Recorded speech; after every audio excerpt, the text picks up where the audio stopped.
A board member slammed both fists onto the mahogany table and laughed, actually laughed, right in Elena Marchetti's face. You want to hand your father's Ferrari to some disgraced mechanic from the wrong side of town? He'll just mess it up. The room erupted. Elena didn't flinch, but inside, something cracked. Because the truth was, she almost agreed with them. Almost. What none of them knew was that the man they were mocking had already solved a problem that 10 elite engineers couldn't touch. Drop a comment below telling me what city you're watching from. I want to see how far this story travels. And if you haven't subscribed yet, hit that button right now. You will not want to miss where this goes. The call came at 6:47 in the morning. Darnell Cole was already under a 2009 Silverado when his phone buzzed against the concrete floor, vibrating like something desperate trying to crawl away. He ignored the first buzz, ignored the second. By the third, he slid out from beneath the truck, wiped his hands on a rag that hadn't been clean in 3 days, and squinted at the screen. Unknown number, Atlanta area code. He almost let it go to voicemail. Almost. Cole Auto.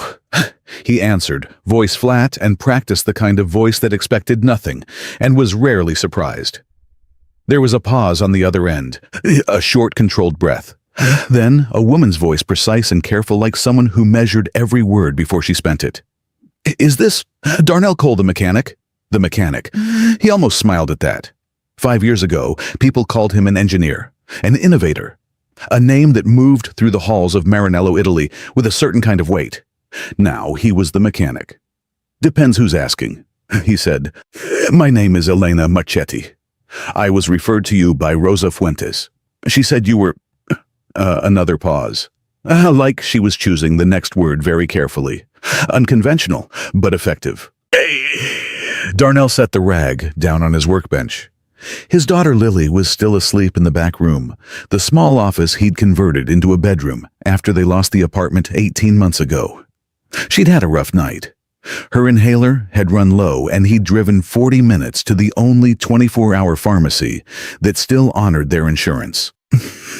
Rosa's a good woman, he said. What's the car? 1962 Ferrari 250 GTO? He went very still.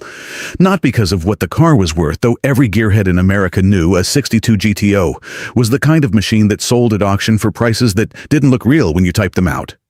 No, he went still because of what that car meant. The 250 GTO wasn't just a car. It was a religion. A blood oath between metal and motion. The kind of thing men wrote books about, argued over at dinner tables, and sometimes cried about when they thought nobody was looking.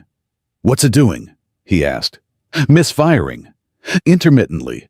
Only at full operating temperature. 5 different engineers have looked at it in the last 3 months. Nobody can find the source. Darnell exhaled through his nose. And you're calling me. I'm calling you, she confirmed. No apology in her voice. No warmth either. Just the clean, transactional tone of a woman who'd exhausted her other options and wasn't happy about where that left her. When do you need it done by? Pebble Beach. 6 weeks. He ran the math in his head. 6 weeks to diagnose and repair a 60-year-old Ferrari that 5 other engineers had already given up on. A car worth somewhere north of $40 million. In his garage, with tools that had seen better decades. I'll look at it, he said. No promises. I'll have it delivered this afternoon. She hung up before he could say anything else. Darnell stood there for a moment, holding the phone, listening to the quiet hum of the garage. Then he heard the small shuffling sound from the back room. Soft footsteps, the squeak of the interior door. Lily appeared in the doorway, 8 years old, hair still pressed against her face from sleep, wearing an oversized t-shirt that said Chicago Bears on the front, his old shirt faded to almost nothing. She had her inhaler in her hand, the way other kids carried stuffed animals. Who was that? She asked, her voice still thick with sleep. Work, he said. You already have work. She nodded at the Silverado. Different kind of work. She studied him the way she always did, with those dark, serious eyes that reminded him so much of her mother that it sometimes hit him sideways when he wasn't ready. Lily had been 4 when her mother left. She didn't ask about her much anymore. That had somehow become the thing that hurt the most. Is it a good different or a bad different? She asked. Darnell thought about it honestly. I don't know yet, baby. She nodded, accepting that, and padded toward the mini-fridge they kept near the workbench for lunch stuff. She pulled out a carton of orange juice, took a long drink, and looked back at him. You should eat something before you start working, she said, like she was the parent. He almost smiled. Yes, ma'am. The Ferrari arrived at 2:15 that afternoon on a flatbed truck with a Marchetti Motors logo on the side, clean, sharp-edged font, the kind of branding that cost real money. Two men in pressed khaki shirts handled the unloading with the kind of practice caution you'd give to something irreplaceable, which it was. And then, there she was. The 1962 Ferrari 250 GTO in Rosso Corsa, that particular shade of Italian red that doesn't exist anywhere else in the color spectrum. Low and long, and impossibly elegant, like something that had been sculpted rather than built. Darnell walked around it once slowly, hands in his pockets, not touching anything yet. The two delivery men stood back and watched him. They looked at the garage. They looked at each other. One of them, the taller one with a sunburn across his nose, let out a slow breath that said everything his mouth wasn't saying. This place. This man. This can't be right. Darnell caught the look. He'd been catching that look for 5 years. It used to burn. Now it just registered and passed through him like weather. Sign here, the sunburned man said, holding out a clipboard. Darnell signed. The men left. The Ferrari sat in his garage like a thing that had landed from another world. Lily came and stood beside him. It's pretty, she said. Yeah, he agreed. Is it expensive? Very. She looked up at him. Don't break it. Thanks, Lily. I'm serious, Daddy. I know you are. Elena Marchetti arrived at 4 o'clock driving herself, which surprised him. He'd expected a driver. She pulled up in a new black Mercedes, stepped out and looked at the garage the way people look at something they've already decided they don't like and are now just confirming. She was younger than he'd expected. Early 30s maybe. Dark hair pulled back. A dark blazer over a white shirt. Everything about her was controlled and neat the way people get when they've been in charge of something for a long time and can't afford to look anything other than in charge. She looked at Darnell. He looked at her. Mr. Cole, she said. Miss Marchetti. She extended her hand. They shook. Her grip was firm. Deliberate, the kind of handshake that was also a small test. You've seen the car, she asked. Walked around it. Haven't touched it yet. She moved past him toward the Ferrari, and he followed. She stopped beside it and crossed her arms, looking at it the way people look at things that both sustain them and terrify them. My father bought this car in 1,987 inches, she said. He drove it twice, spent the rest of his life restoring it. When he died 2 years ago, it was... She stopped, cleared her throat, started again, the control snapping back into place. It was in nearly perfect condition. The misfiring started 8 months ago. Nobody has been able to explain it. Who's looked at it? She named 5 names. Darnell knew 3 of them. 2 were top-tier Ferrari-certified technicians. 1 was a man who'd worked on vintage race cars for 30 years, all of them good. All of them stumped. What diagnostic equipment did they use? He asked. She pulled out her phone and read from a document. OBD data loggers, oscilloscopes, fuel pressure gauges, compression tests, vacuum leak detection, thermal imaging, the works. Darnell nodded slowly. And they all focused on the electronic systems, he asked. Primarily, yes. That's the problem, he said quietly, more to himself than to her. She looked at him sharply. Excuse me. The 250 GTO runs a TIPO 168 seconds Colombo FIV 12. It's a mechanical system. There's almost no electronics to diagnose. Any intermittent misfire in that engine is going to be a mechanical issue: fuel delivery, ignition, timing, carburation. The diagnostic tools they used were the right tools for the wrong car. She stared at him. You just said that in 30 seconds, she said. 5 certified engineers couldn't reach that conclusion in 3 months. They weren't listening to the car, he said. They were looking at the car. There's a difference. Another long silence. Something shifted in her expression. Not trust, not yet, but the possibility of it. A door opening a crack. Can you fix it? she asked. I don't know yet, he said. I need to run it, hear it. When can you bring it back to full temperature? Whenever you want. Tomorrow morning, 6 a.m. I want to hear it cold and then hear it when it's been running for 40 minutes. She nodded. Fine. Then, almost reluctantly, Rosa speaks very highly of you. Rosa's been bringing her Camry here for 11 years, he said. She's good people. She said you used to work for Ferrari. The air between them changed. Not dramatically, just a degree or two cooler. I did, he said. She waited. He didn't offer more. The accusations, she started, were dropped, he said. Lack of evidence, because there wasn't any. His voice was even, calm. The way voices get when they've said the same thing so many times that the emotion has been worn smooth, like a stone in a river. If that's a problem for you, say so now and we can end this conversation. She looked at him for a long moment. Then she looked at the Ferrari. 6 a.m., she said. I'll be here. That night, Lily had another attack. It came the way they always came, sudden, sourceless, the middle of the night, transforming from quiet to terror in the space of 3 seconds. Darnell was already awake the way he'd learned to stay half awake, when she was struggling some part of his brain perpetually on patrol. He heard her breathing change, the tight, constricted pull of air through airways that had decided to betray her, and he was moving before he was fully conscious. Her inhaler was on the nightstand. He got to it first, put it in her hand, talked her through it. Slow baby, slow breathe with me, counting with her, the way the doctor had shown him his voice, staying level, even when everything inside him was not level at all. After 4 minutes, her breathing eased. After 10, she was calm. She looked up at him from the pillow, eyes wet, exhausted. I'm okay, she said. She always said that first, before he could ask. Like she was protecting him. I know you are, he said. Did I scare you? He smoothed her hair back from her forehead. Nah. She almost smiled. She knew he was lying, but she also knew why. The new inhaler's better, she said. The one from last night. Yeah, we'll get more of those. They cost more. Don't worry about that. Daddy. Lily. His voice was gentle but final. Don't worry about that. That's my job. She held his hand for a while before falling back asleep. He stayed beside her until her breathing was deep and regular.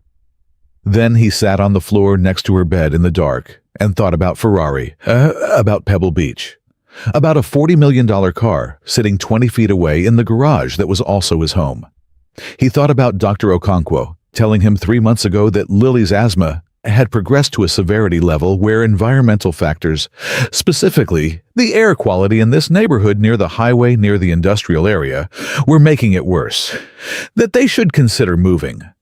Should consider being the polished medical way of saying you need to. He couldn't afford to move. He hadn't said any of that to Elena Marchetti. He hadn't said any of that to anyone. That's how you carried things quietly alone in the dark, while the people you loved slept and didn't know how heavy it was. He got up at 5:15, made coffee, washed his hands, and stood in front of the Ferrari in the early morning dark alone with it, and listened to the silence the way you listen to something that isn't speaking yet but will. Eliana arrived at 5:58, 2 minutes early.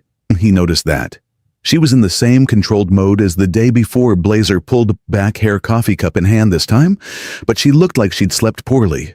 There were shadows under her eyes that her composure couldn't quite manage. Morning, he said. Morning. She looked at the car. You haven't started it yet. Waiting for you. Something in her expression softened briefly at that. She looked away. He started the Ferrari. The sound of a Colombo Vi-12 coming to life is not something you forget. It's not like modern engines. It doesn't announce itself with a confident roar. It speaks in a complex layered voice. 12 cylinders, finding their rhythm like 12 musicians, tuning in a room before the piece begins.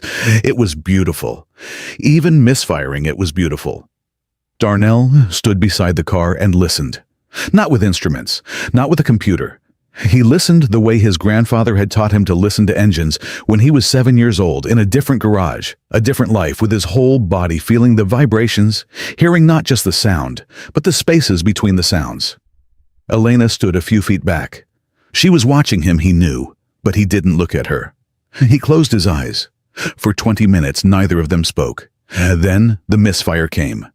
A tiny rhythmic irregularity, barely perceptible. A fractional hesitation in the middle cylinders, repeating at a specific interval. His eyes opened. "There," he said. "You heard it? Felt it?" He straightened. "It's not electrical. It's not the carburetors. It's the fuel delivery. Something downstream of the pump upstream of the carbs. A restriction or a leak that only manifests under specific pressure and temperature conditions." She stared at him. "The engineers said the fuel system checked out. They checked it cold, static pressure. That tells you nothing about a microfracture that only opens under thermal expansion." He looked at her. "I need to pull the fuel lines, all of them. Inspect them under magnification. How long? If I'm right about where it is, and I think I am 2-3 days to locate it. Then, however long it takes me to fabricate the part." "Fabricate?" Her voice sharpened. "You can't fabricate a component for a 250 GTO. The parts have to be period correct," he said. I know the metallurgical spec of the original fuel delivery components. I know the alloy composition, the wall thickness, the connection tolerances." He met her eyes directly. "I built reproductions of components like this at Ferrari for 3 years. Before they decided it was easier to take my work and ruin my name than to credit it." The silence that followed was different from the others, heavier. Elena looked at him for a long time. "That's a serious thing to say," she said quietly. "It's a serious thing to have happened." She looked away toward the car. Something was working behind her eyes. He could see it, the quiet reckoning of a person confronting their assumptions. "I looked you up last night," she said, "after I left." He waited. "The charges were dropped," she said. "But the coverage wasn't kind." "It never is," he said. "The accusation gets 40 headlines. The correction gets a paragraph on page 6. She was quiet. I read the engineering papers you published," she said, "before everything happened." "The paper on thermal stress analysis in vintage fuel systems." A pause. "I should have read it 3 months ago." He said nothing. She turned back to him. "Fix the car, Mr. Cole. Whatever you need, parts equipment time. Tell me, and I'll make it happen." He nodded once. "There's one more thing." "What?" "My daughter has asthma. She needs a new inhaler prescription filled this week. My insurance rejected it." He said it flatly, without apology, without performance. "Just a fact. The cost is $280 out of pocket." Elena didn't hesitate. She reached into her bag and pulled out her wallet. "Cash okay?" she asked. He looked at her. Really looked at her, maybe for the first time. Behind the controlled exterior, behind the blazer, and the composure, there was something else. Something that recognized the specific shape of a person trying to hold everything together. "Cash is fine," he said. She counted it out and set it on his workbench. Then she picked up her coffee cup and nodded toward the Ferrari. "Take care of her," she said. "I will." She walked to her car. He watched her go. Then he turned back to the Ferrari crouched beside the engine bay and went to work. By Thursday, Darnell had the fuel lines out, all of them laid across his workbench, like the veins of something that had once been alive. He worked with a magnifying glass, a small LED light, and the particular kind of patience that comes from years of learning to see what other people skip over. Lily sat on a stool nearby doing homework, occasionally looking up to watch him. "You find it yet?" she asked. "Getting close." "How do you know?" He looked up at her. "Because the answer's always in the last place you haven't looked yet." She considered that. "That's kind of obvious. Most true things are." She went back to her homework. He went back to the fuel lines. At 9:47 that night, under the magnifying glass in the third segment of the secondary fuel line, he found it. A hairline fracture, barely visible to the naked eye. located at the junction between the steel coupling and the alloy tube, exactly the kind of thermal stress point he'd written about in the paper Elena had read. Under cold conditions, the metal contracted and the fracture sealed itself. Under full operating temperature, the metal expanded just enough microns, barely anything, for the fracture to open and admit air into the fuel line. Intermittent, inconsistent, dependent on precise thermal conditions, invisible to every diagnostic tool they'd used, invisible to every engineer who'd looked. Darnell sat back and looked at it for a long time. Then he picked up his phone and called Elena. She answered on the second ring. "I found it," he said. A silence. Then, quietly, "You're sure?" "I'm sure." Another silence, longer this time. When she spoke again, her voice was different, stripped of its professional armor, just a person tired and relieved. "How bad is it?" she asked. "It's small," he said. "But it's been there a while. Years, maybe. The car has been holding it together by coincidence, the right conditions, never all aligning at once, until recently. Can you fix it?" "I'm going to need to fabricate a replacement section. 4 inches of period-correct alloy tubing with the right junction fittings. I have the spec. I have the equipment." He paused. "I need about a week." "You have it," she said. "Darnell." She stopped. The first time she'd used his first name. He noticed. "Thank you." "Don't thank me yet," he said. "Let me finish the job." "No," she said. "I mean for being willing to take this on. After..." Another pause. "Rosa told me a little about what you've been through. I can't imagine." He was quiet for a moment. "You do what you have to do," he said finally. "You keep moving. You take care of the people who need you, and you keep moving." She was quiet. "Is your daughter okay?" she asked. "The inhaler." "She's good," he said. "Sleeping right now." "Good." A pause. "Good night, Darnell."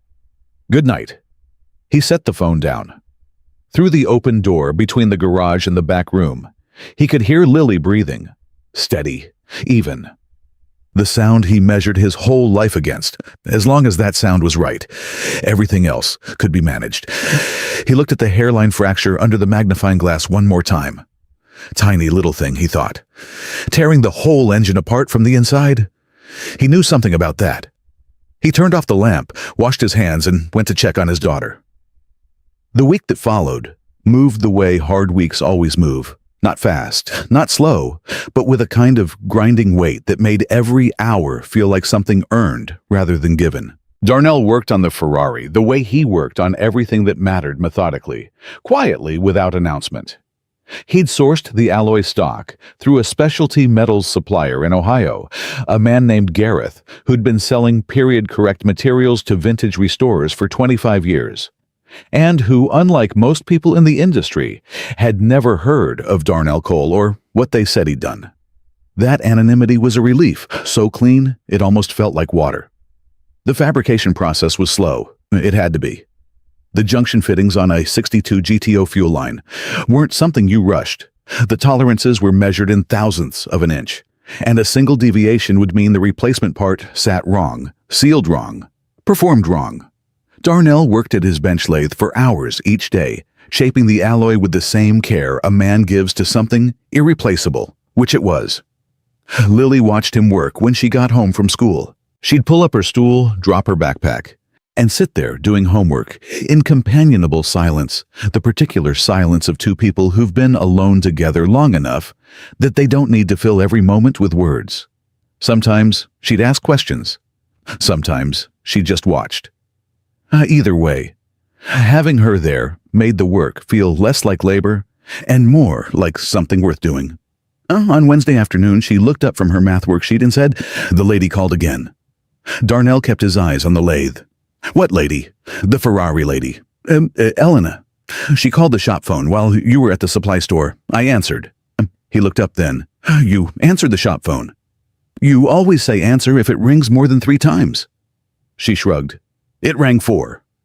He set the tool down. "What did she say?" "She asked how the work was going. I said fine. She asked if you needed anything. I said I didn't think so, but I could check. She said that was okay, she'd call back." Lily paused. "She sounds nice, but kind of tight." like she's holding something in. Darnell looked at his daughter. 8 years old, and she read people like he read engines, by listening for the thing beneath the surface sound. She's going through a hard time, he said. With the car. With a lot of things. Lily absorbed that. Is she going to be okay? I think so, he said. If the car gets fixed. And you're going to fix it. It wasn't a question. He recognized that the way she stated it with such uncomplicated certainty, like gravity, like weather, like the sun coming up. The faith of a child in her parent was a specific kind of weight, not the heavy kind, the kind that holds a thing up. Working on it, he said. She went back to her math. He went back to the lathe. Elena called back at 7 that evening. Rosa tells me Lily answered the phone today, she said. There was something almost warm in her voice, a crack in the usual professional surface. She did, Darnell said. Sorry about that. Don't apologize. She was very professional, told me the work was proceeding on schedule, and that you were unavailable but would follow up. Darnell smiled, despite himself. Did she? She's something else, your daughter. Yeah, he said quietly. She is. A pause. The kind of pause that has texture to it, something sitting in the space between words. How's the fabrication going? Elena asked. Fitting's almost finished. I'll start testing the seal integrity tomorrow. If it holds clean, I can move to installation by Friday. That's ahead of schedule. There is no schedule, he said. There's just the work. Another pause. Then, Elena said almost carefully, the board met today. He waited. They've been pushing for a decision on the Pebble Beach presentation, whether to go forward or pull the car from the show. Victor Harlan. He's the lead board member, the one who's been driving most of the pressure. He made a motion today to cancel the entry. Did it pass? No, but it was close. 4-3. She exhaled. Victor knows about you. About the Ferrari situation. He's using it. Darnell's jaw tightened just slightly. Using it how? Telling the board that bringing a disgraced former employee into contact with the car is a liability. That if anything goes wrong, if the car underperforms at Pebble Beach, if there's any issue, it becomes a scandal. Marchetti Motors entrusts irreplaceable vehicle to accused thief. Her voice went flat on those last words, reciting them like something she'd already had to hear out loud once today. That's the headline he's describing. Darnell was quiet for a moment. He was standing at his workbench, one hand resting on the half-finished fuel line component, feeling the coolness of the metal under his palm. Do you want to end the arrangement? He asked. His voice was even. Not cold, just real. Giving her the room to say yes without it becoming a confrontation. No, she said immediately. Then again with more weight. No, I don't. Then what are you telling me for? Because you should know what you're walking into. If this goes well, it helps both of us. If it goes badly, she stopped. You've already had your name dragged through the mud once. I won't do that to you again without your full awareness of what the risk is. He thought about that. He thought about Lily asleep in the back room, her breathing even and steady tonight. He thought about the neighborhood air quality report Dr. Okonkwo had given him, the one with the charts showing particulate matter concentrations near the highway. He thought about what getting his name back would actually mean, not the abstract idea of vindication, but the practical reality of it. Better work, better pay, a better zip code. I appreciate that, he said, but I already knew the stakes when I took the job. Darnell. Miss Marchetti. His voice was gentle but firm. I've been living with what people say about me for 5 years. I've gotten pretty good at it. The only thing that can hurt me is doing bad work. And I don't do bad work. A long silence. No, she said quietly. I don't believe you do. Victor Harlan showed up on Thursday. Darnell hadn't been told to expect him. The man just appeared a silver Mercedes, pulling into the lot at a little past noon. A tall man in his 60s, stepping out in a pressed charcoal suit, silver-haired and polished in the way that money polished people, smoothing down all the rough edges until they looked like something designed rather than grown. He stood at the entrance to the garage and looked around with the particular expression of a man who decided before arriving what he thought, and was now simply collecting evidence to confirm it. "Mr. Cole," he said, not a question.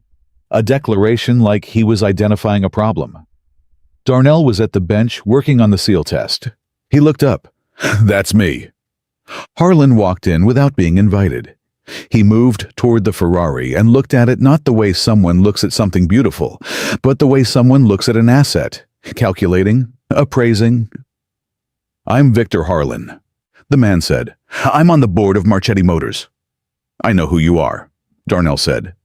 Harlan turned and looked at him with a measured expression. "Then you know why I'm here." "I've got a guess." "I'll be direct," Harlan said. "I'm not here to be antagonistic.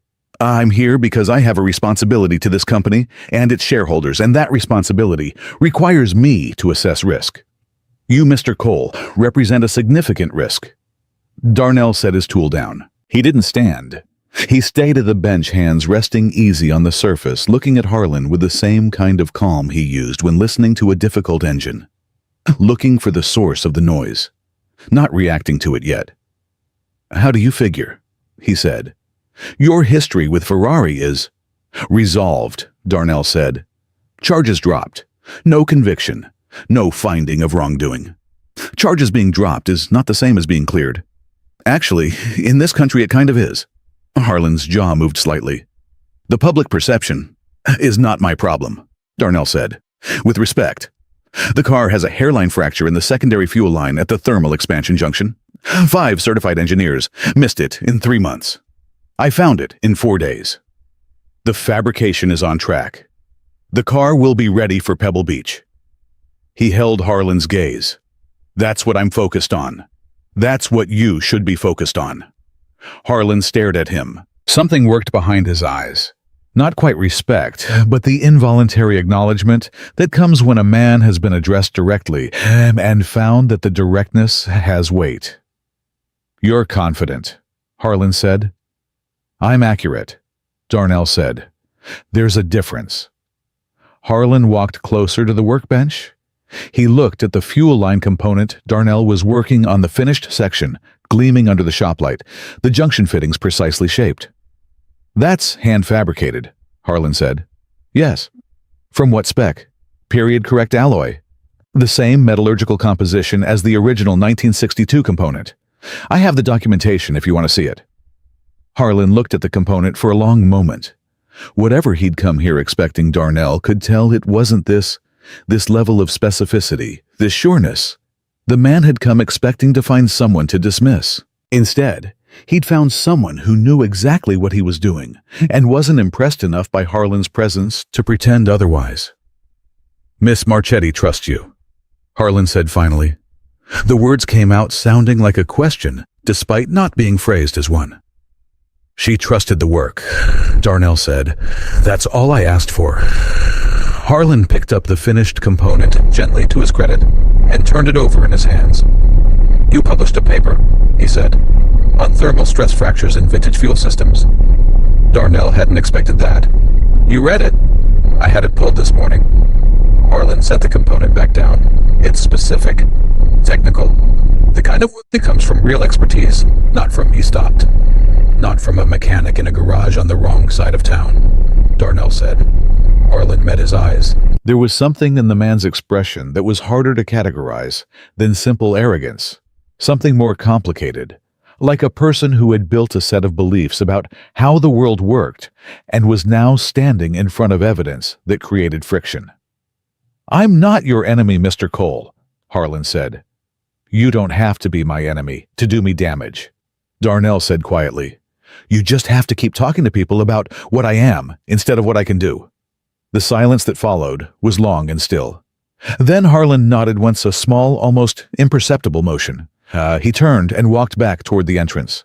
At the threshold, he stopped. "The component you're fabricating," he said without turning around. "What's the wall thickness tolerance?"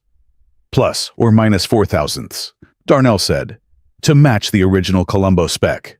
A pause. "What did the original spec call for?" 18 thousandths wall. I'm running at 17.8. Another pause. Longer. That's tighter than the original, Harlan said.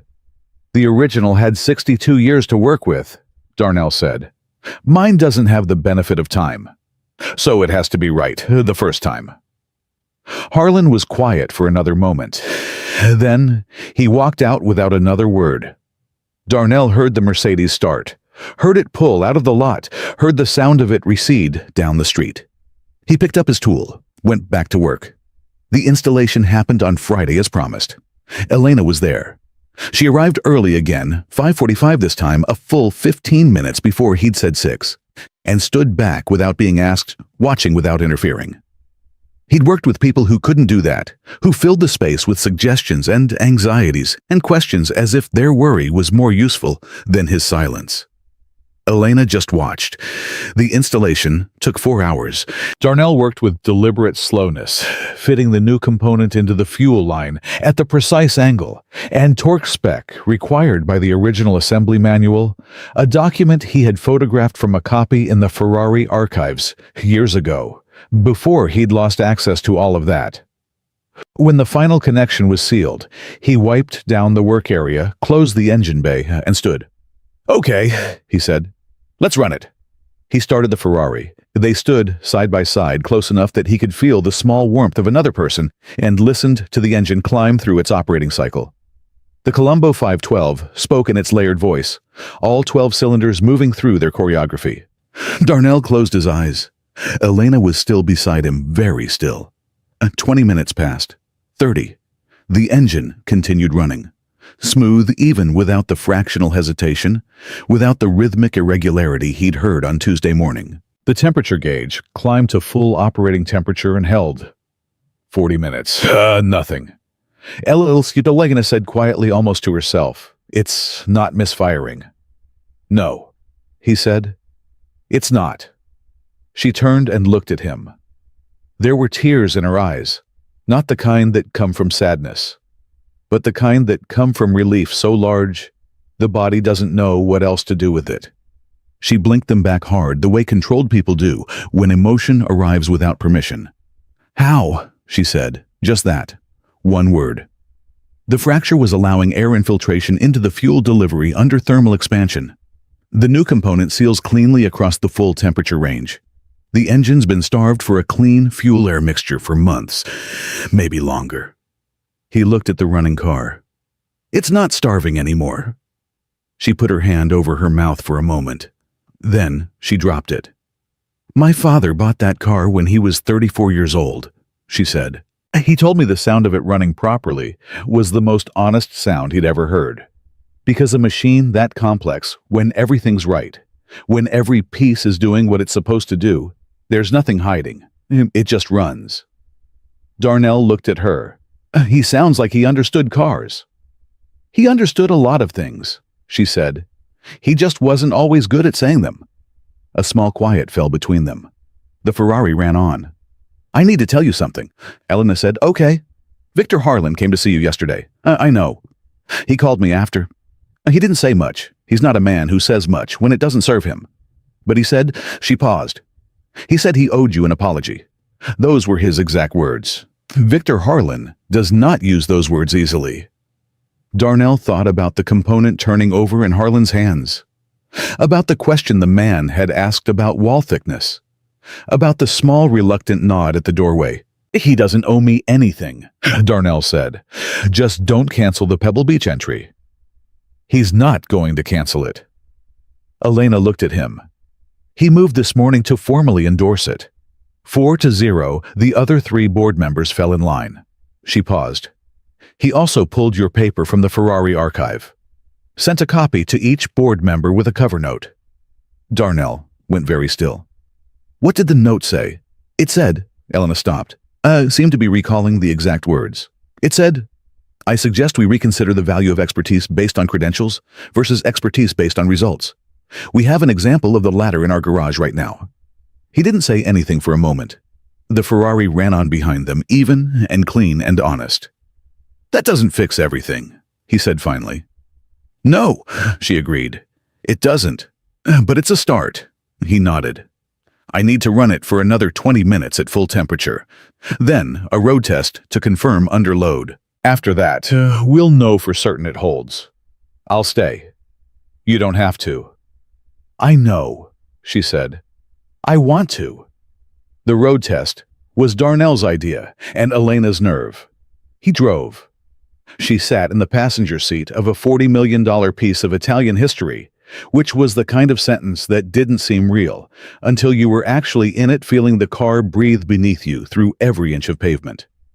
He took it up to the highway, ran it through the gears, smooth, deliberate listening at each shift, then brought it up to speed and held it there, feeling the engine at sustained load, at full operating temperature, at the exact conditions that had been producing the misfire. Nothing. The engine ran clean and true and completely honest. Well, Elena said. It's fixed, he said. She exhaled a long, slow exhale, like something that had been held in a very long time. Drive it a little more, she said. Don't rush back. He looked at her sidelong. My father used to say that the only way to understand a car is to drive it until you stop thinking about it and just start feeling it, she said. I haven't done that in 2 years. Not since he died. Darnell drove.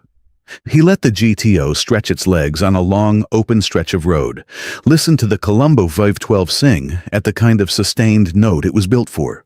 The sound filled the car and the road and the morning air around them. Beside him, Elena was looking out the window. He couldn't see her face clearly, but the set of her shoulders had changed. The rigidity gone, something looser there. Something like a person letting themselves occupy their own body for the first time in a while. Tell me about him, Darnell said. Your father. She was quiet for a moment. Then, he was stubborn. Impossible sometimes. He had opinions about everything and didn't apologize for any of them. A small sound that might have been a laugh. He told me once that a company was only as good as the people it protected. Not the people who ran it, the people it protected. The mechanics, the designers, the people who actually built the thing. A pause. He'd have liked you. You don't know that.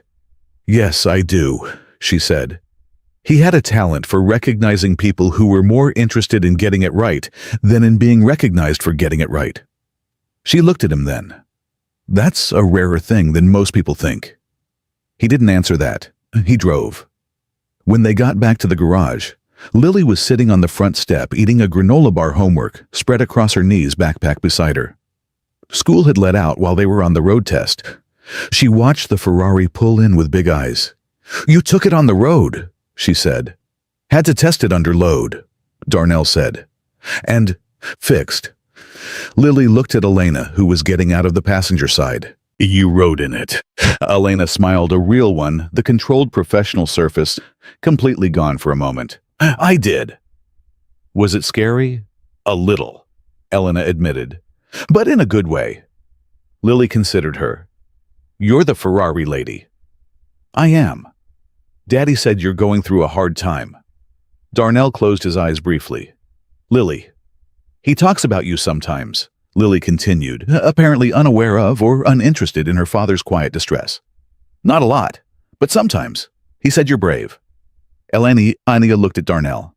He was studying the sky with great intensity. Did he? She said.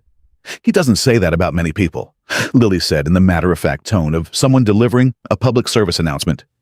Lily, don't you have homework? Darnell said. I'm doing it. She held up the worksheet. Almost done. Elena looked at Darnell with something in her expression he couldn't entirely categorize. It wasn't amusement exactly, and it wasn't the warmth of pity. It was something more like recognition, seeing him more fully than he'd intended to be seen.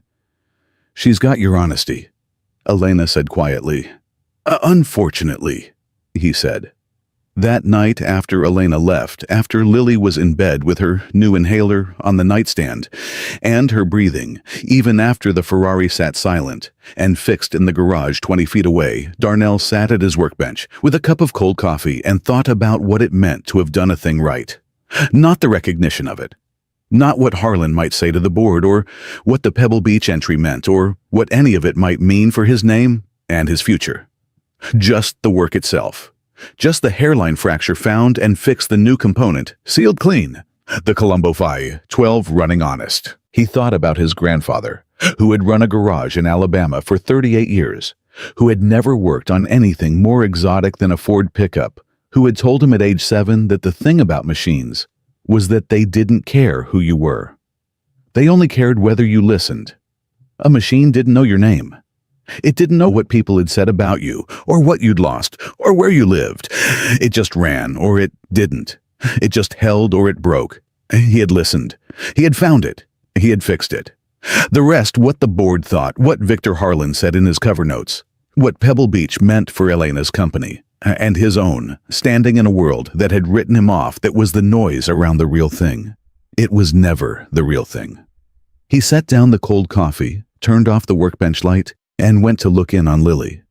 She was asleep, her chest rising and falling in the easy rhythm that meant tonight was a good night. Her inhaler was where he'd left it. Her homework was finished on the table beside the bed, the math worksheet filled in with her firm, deliberate handwriting, the handwriting of a child who took each letter seriously. He stood there for a moment in the dark, listening to her breathe. Then he went to bed. Outside, the Ferrari waited, fixed patient ready. 6 weeks to Pebble Beach. 5 of them still to go, and somewhere across the city in a boardroom or a home office, or wherever it was that people like Victor Harlan spent their evenings, a conversation was beginning that Darnell Cole didn't know about yet. One that was going to change everything. The conversation Darnell didn't know about started at 9 o'clock that same night in a corner office on the 14th floor of Marchetti Motors, Atlanta headquarters, with Victor Harlan on one side of a phone call and a man named Preston Alt on the other. Preston Alt was not on the board. He'd never been on the board. What he was precisely was something that didn't have a clean title. A consultant. Technically, the kind that certain companies hired when they wanted outcomes that couldn't be put in meeting minutes. He'd worked with Harlan on 3 previous corporate restructurings over the past decade, and the pattern in each case had been the same. A company with a strong legacy, a leadership transition, and a board that needed someone to quietly manage the friction between what was and what certain people wanted it to become. Darnell didn't know any of this yet. He was asleep. Elena found out about Preston Alt on Monday morning from her assistant Marco, who had overheard something he wasn't supposed to overhear in the parking structure, and had come to her office looking like a man who'd picked up a package, expecting it to be light, and found it wasn't. Harlan brought someone in, Marco said, closing her office door behind him. A consultant. He's been talking to 2 of the other board members since Thursday. Elena set down her coffee. What kind of consultant? The kind that doesn't have a website. Marco put a folded piece of paper on her desk. I got his name. Preston Alt. He's done this before 3 other companies in the last 8 years. All of them ended the same way. Leadership change. Asset restructuring. The original family either bought out or pushed to a ceremonial role. Elena looked at the name on the paper. She didn't say anything for a moment. Harlan endorsed the Pebble Beach entry, she said, 4 days ago. He sent the board my father's paper. I know, Marco said. That's what worries me. If Harlan is playing 2 games at once, keeping you confident. While Alt works the other board members, then the Pebble Beach endorsement isn't support. It's a delay tactic. Keep you focused on the car while he builds the votes he needs. Elena sat with that. She was good at sitting with difficult information, absorbing it without flinching, letting it settle to its full weight before responding. Her father had taught her that. The first reaction is almost never the useful one, he used to say. Wait until the noise clears. She waited. The noise cleared. Call Darnell, she said. Tell him I'm coming by this afternoon. Should I tell him why? No, she said. I don't want to say it more than once. She arrived at the garage at 2 o'clock. Darnell was under a different car, a Jeep Cherokee, with a suspension issue, and he rolled out when he heard her, pull in, stood, wiped his hands. He read her face in about 3 seconds. What happened, he said. Not a question, she told him. All of it, all the pattern of previous restructurings, Marco's theory about the Pebble Beach endorsement as misdirection. She told it clean and straight, without editorializing the way she told him things, when she was past the point of managing how they sounded. When she finished, Darnell was quiet for a moment. "So Harlan sending that note to the board," he said slowly, "the one about expertise versus credentials. May have been theater, lately," Na said. "Buying time. Keeping me warm while Alt counts votes. Or it was real," Darnell said. "And Alt is running a separate operation that Harlan either knows about or doesn't." She looked at him. "You think Harlan might not know. I think a man who asks about wall thicknesses, tolerances, and takes the time to read a technical paper before making a judgment isn't completely the same man who hired a shadow consultant to push you out." He paused. "But I've been wrong about people before." Elena sat down on the wooden bench near the workbench. She sat, the way tired people sit fully, without the usual performance of composure. "Pebble Beach is in 4 weeks. If Alt gets 3 board votes before, then he can call an emergency session and push through a leadership review. I'd be suspended pending the review outcome. The car wouldn't go. Can he actually get 3 votes? He already has 2. He needs 1 more." She looked at her hands. "The 3rd vote is a woman named Carol Reeves. She was close to my father. She's been in my corner since he died. But she's also 71 years old and tired of the fighting. And he's very good at what he does. He makes it sound reasonable. He makes it sound like the responsible choice for the company. What does he offer her? A clean exit. A legacy endowment in my father's name. Something that sounds like honoring him, while actually dismantling everything he built." Elena's voice tightened. "It's elegant in a terrible way." Darnell leaned against the workbench. He was thinking. She could tell, not reacting, not reassuring, just thinking. She'd come to value that about him. Most people, when you delivered bad news, immediately tried to fix your feelings. Darnell fixed the problem. "You need to talk to Carol Reeves," he said. "Not about the vote, about your father." Elena looked up. "What do you mean?" "Alt is offering her a monument. You can offer her something better, the real thing. The actual continuation of what your father believed, not a plaque with his name on it." He looked at her steadily. "You said your father believed a company was only as good as the people it protected. Not the people running it. The people it protected." She was quiet. "Do you know who Carol Reeves is to Marchetti Motors?" he asked. "Not her board role. Who she actually is." "She started in the company's customer relations department in 1,989 inches, Elena said slowly. "My father promoted her 3 times. She stopped. She was one of his people. Before she was a board member, she was one of his people." "Then she doesn't want a monument," Darnell said. "She wants to know that what he stood for is still standing. That it didn't die with him." He paused. "Take her to Pebble Beach. Not as a board member, as someone who knew him." Elena looked at him for a long, still moment. "You're telling me to appeal to her grief," she said. "No," he said. "I'm telling you to appeal to her loyalty. There's a difference." The afternoon light had shifted while they were talking. Lily wouldn't be home for another 2 hours. The garage was quiet, except for the low ambient sound of the neighborhood traffic birds, a dog somewhere down the block. The Ferrari sat in its corner, finished waiting a problem already solved. "Can I ask you something?" Elena said. "Sure." "When you were at Ferrari, before everything happened, were you happy?" He thought about it honestly. He gave most questions the honesty they deserved, but this one he gave a little more time. "I was satisfied," he said, "which I used to think was the same thing. Turns out they're different." "What's the difference?" "Satisfied is when the work is right. Happy is when the work is right, and there are people around you who know why that matters." He looked at the garage, the worn tools, the concrete floor, the decade-old equipment. "I was satisfied at Ferrari. He stopped. "I'm working on happy." Elena was watching him. "Lily," she said. "Lily," he agreed. "What does she want to be when she grows up?" Darnell almost laughed. "Last week it was an astronaut. Week before that, a veterinarian. Yesterday she told me she wants to be the person who figures out why the sky is blue because she looked it up and she doesn't think the explanation is complete yet." Elena smiled. It reached all the way up. She's right. The Rayleigh scattering explanation does skip some steps. He looked at her. You know Rayleigh scattering. My father made me take physics until I begged for mercy. A pause. I tell people I run a car company. The truth is, I understand about 40% of the actual engineering. My father understood all of it. I understand the business of it and about 40% of the thing itself. A beat. Hiring you was the most technically informed decision I've made since he died. Even if it started because Rosa recommended you. Rosa has good judgment. Rosa has impeccable judgment. She stood up from the bench. I'm going to call Carol Reeves tonight. Good. And Darnell. She paused at the threshold of the garage.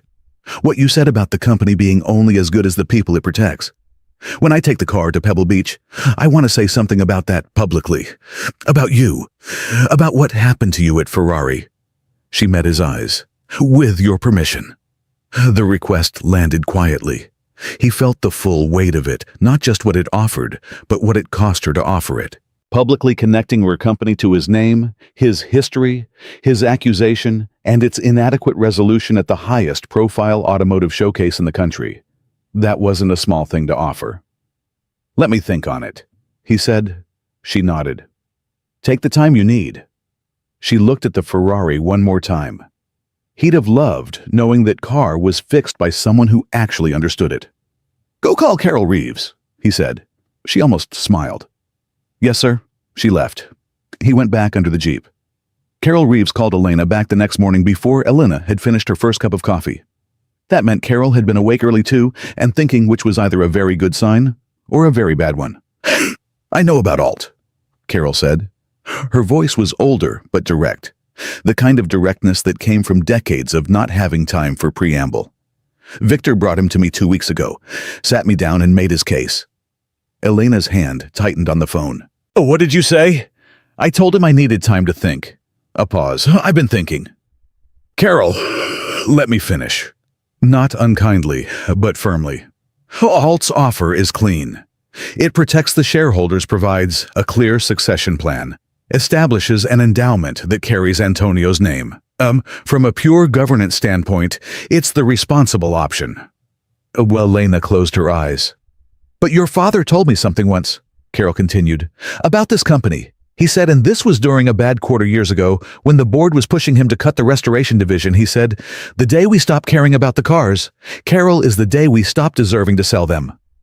Elena didn't speak. I watched you hire that mechanic, Carol said. I watched you push back against Victor's motion. I watched you bet the Pebble Beach presentation on a man nobody in this industry wanted to give a second chance. A pause. That's your father's company, Elena. That's his decision-making. Not his name in a lobby, not an endowment, that decision. The one you made. The car is fixed, Elena said quietly. He found the fracture in 4 days. 5 engineers in 3 months couldn't do it. I know, Carol said. Victor told me. He was... A small silence. He was genuinely unsettled by it.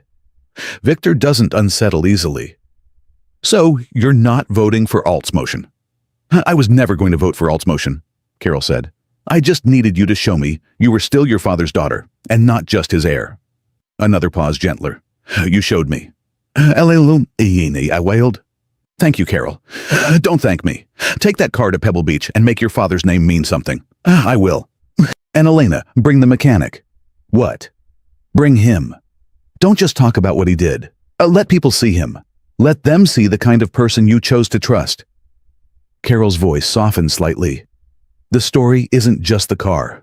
It never was. Oh, Darnell was changing oil on a Tacoma when his phone buzzed with a text from Elena. 3 words. Carol said no. He stared at it for a moment. Texted back, to Alt. The response came fast. To Alt, 3 votes our side. Motion is dead.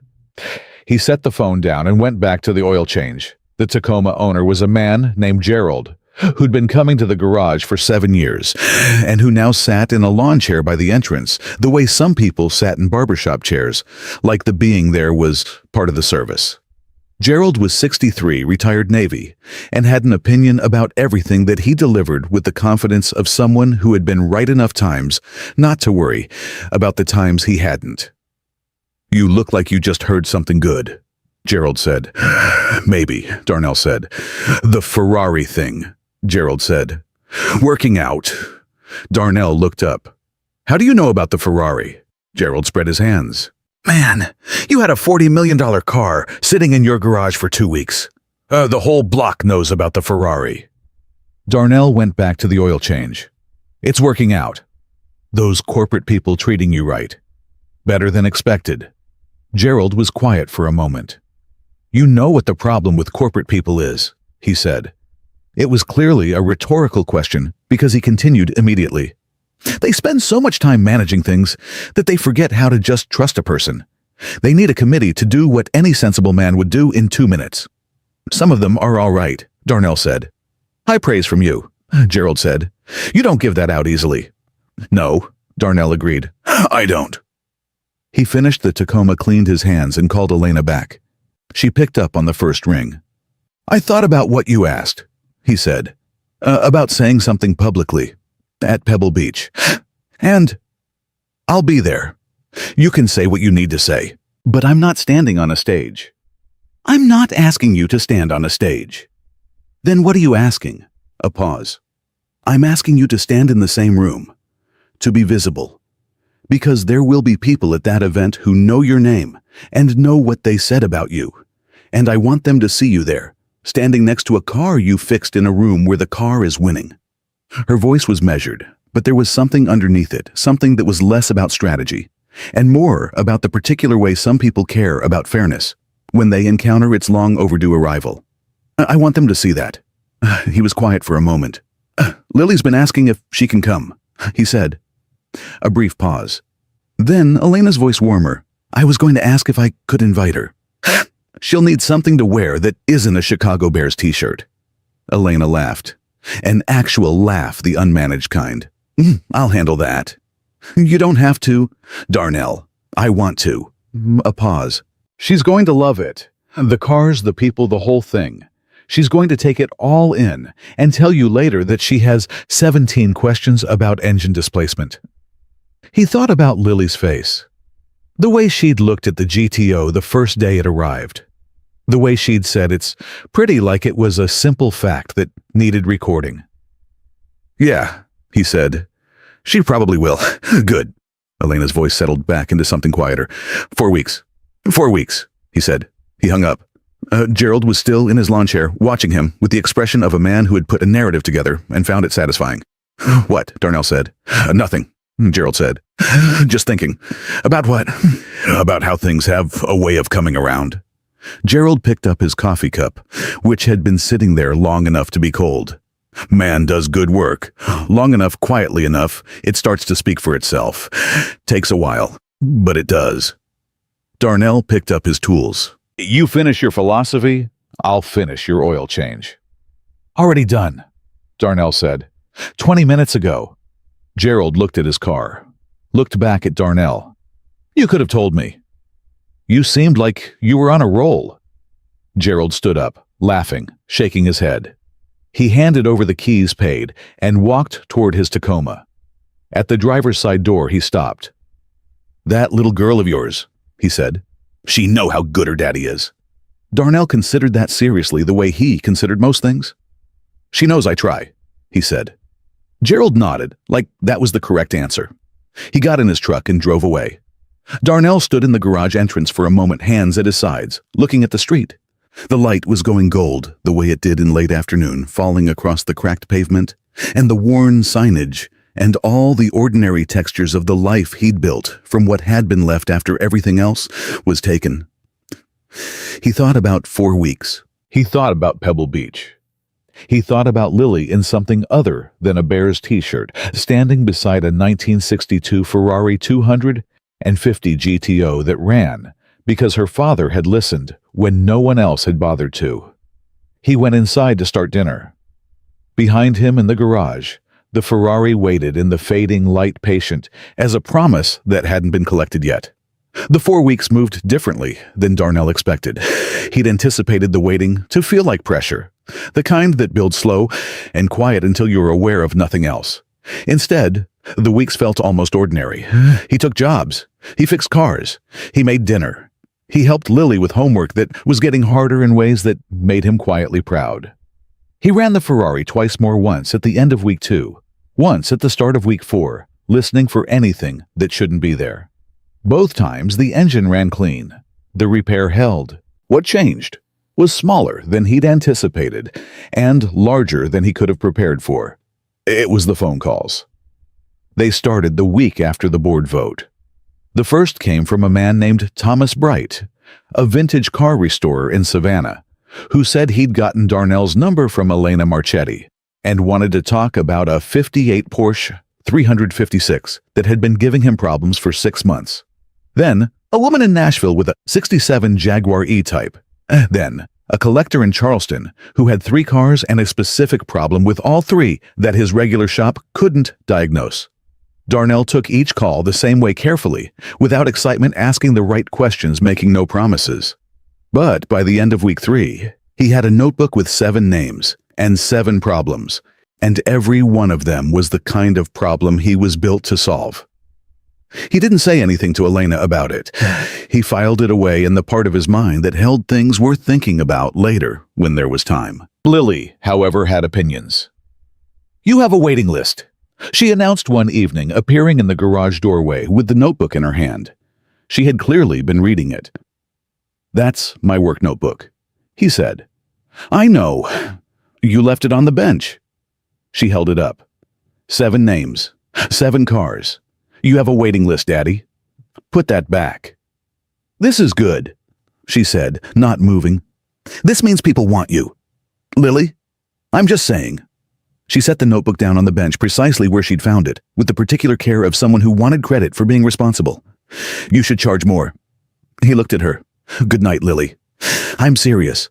If people are calling you from Savannah and Nashville, you can charge. Good night." She retreated, but not before giving him a look that conveyed clearly that this conversation was tabled rather than finished. He picked up the notebook, looked at the 7 names, and set it back down. He thought about charging more. He thought about what more meant, not just the dollar figure, but the zip code it could put Lily in, the air quality it could buy her, the kind of sleep that came when you weren't listening for her breathing to change. He thought about it for a long time. Then, he went to bed. The call that mattered came on a Tuesday 8 days before Pebble Beach. Darnell was eating lunch, a sandwich over the workbench, which was the kind of lunch you ate when sitting at a table felt like time you couldn't afford when his phone showed a number he didn't recognize. Italian country code. He stared at it for a full 3 seconds before answering. "Mr. Cole."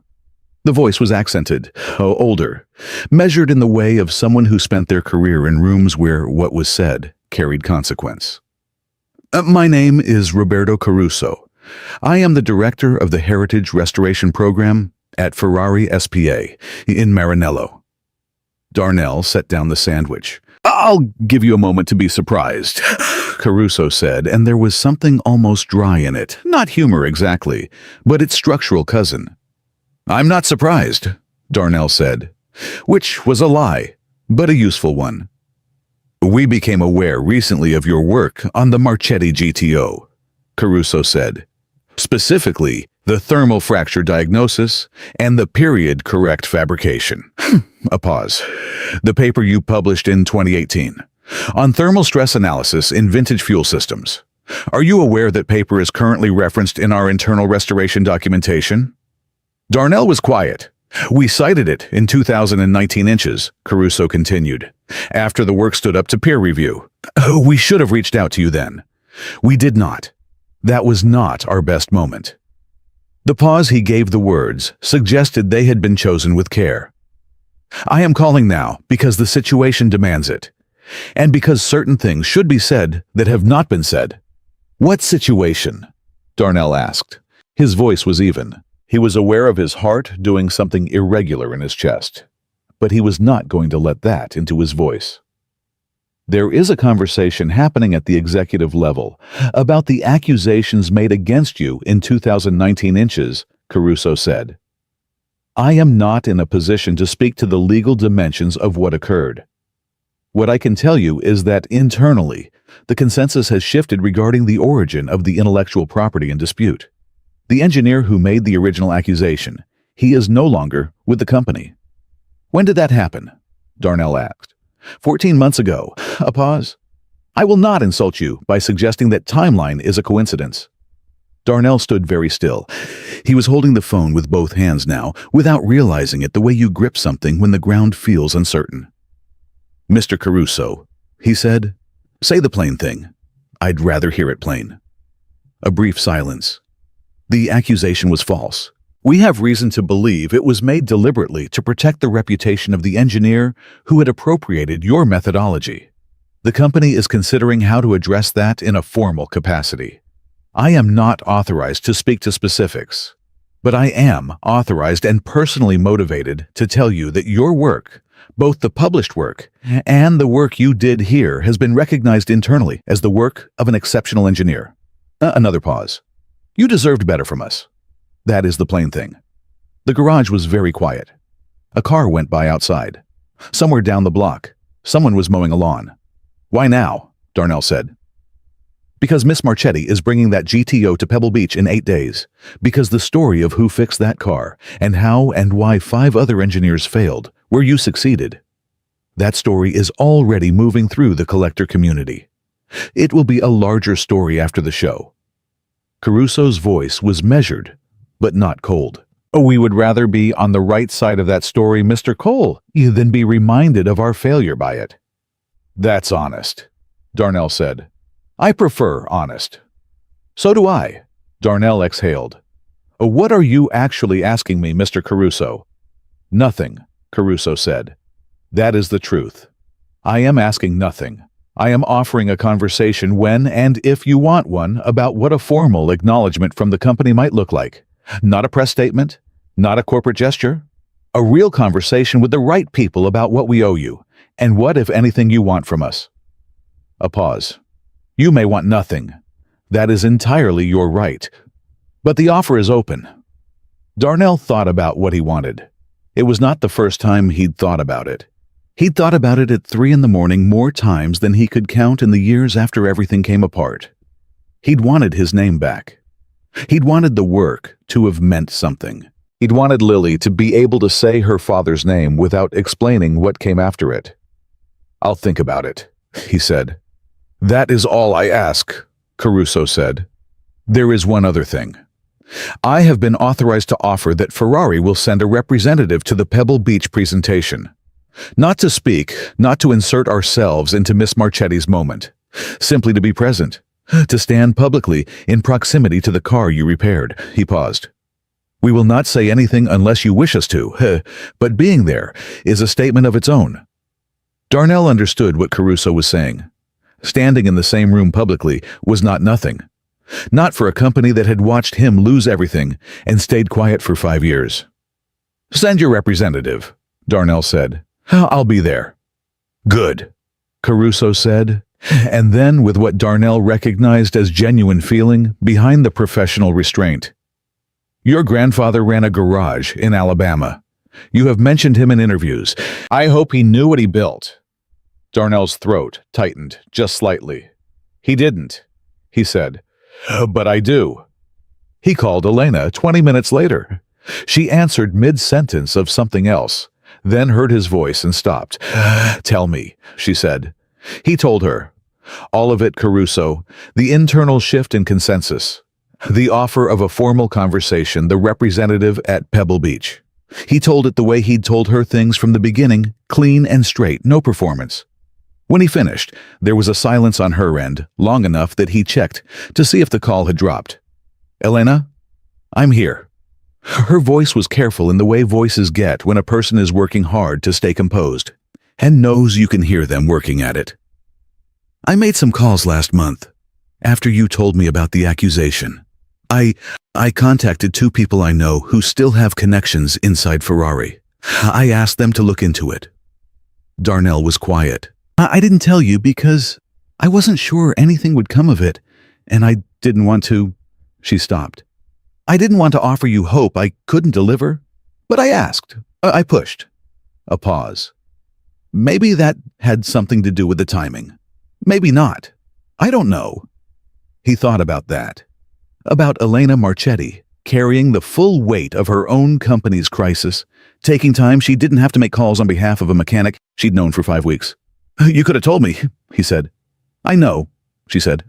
"I'm sorry." "I'm not mad," he said. I'm just—" He stopped. The word he was looking for was something he didn't have a clean name for. Not gratitude exactly. Something older and harder to say. "Why did you do it?" A long pause. "Because what happened to you was wrong," she said. "And because I had the ability to make a phone call, and you'd already spent 5 years not being the kind of person who makes that call for himself."